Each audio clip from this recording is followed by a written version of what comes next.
గంగాధర్ గారి తోటి నా అసోసియేషన్ ఇప్పటిది కాదు. అతను సర్వీస్లో జాయిన్ అయినప్పటి నుంచి ఐ నో హిమ్. నాకు అంటే ఎప్పుడైతే జాయిన్ అయ్యాడో ఫస్ట్ సర్వీస్లో అప్పటి నుంచి నాకు తెలుసు. ఆల్మోస్ట్ 36-37 ఇయర్స్ నుంచి మళ్ళీ తెలుసు. మళ్ళీ అంటే నేను అవుట్ ఆఫ్ ద డిపార్ట్మెంట్ అప్పటి నుండి తెలుసు. ఫస్ట్ జాయిన్ అయ్యాడు. దాని తర్వాత అంటే గంగాధర్ ఇప్పుడే తెలుసు అతను ఎన్ని కష్టాలు పడి వచ్చాడో, ఎన్ని ఇంత ఇది రావడానికి ఎంత చేశాడో ఆయన. నేను పర్సనల్గా కొన్ని తెలుసు నాకు కొన్ని. దట్స్ ఇప్పటికైనా is good worker. I lost my మంచి right hand. I lost today retired. Then I have to search for replacement. ఆయన కోసం రిప్లేస్మెంట్ నేను చూసుకోవాలి రేపటి నుండి ఎవరు అని చెప్పి. నెక్స్ట్ రిటైర్మెంట్ లైఫ్ బహుత ఆయురారోగ్యాలు ఇవ్వాలని కోరుకుంటూ.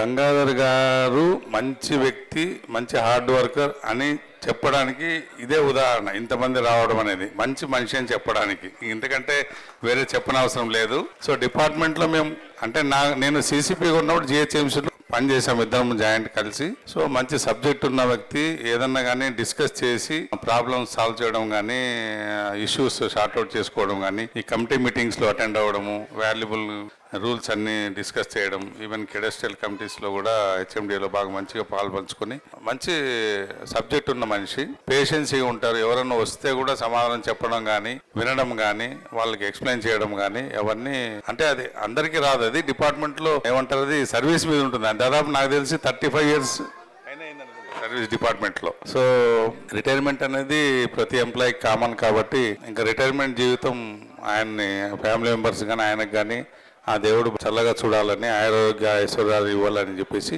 ఆ దేవుడిని ప్రార్థిస్తూ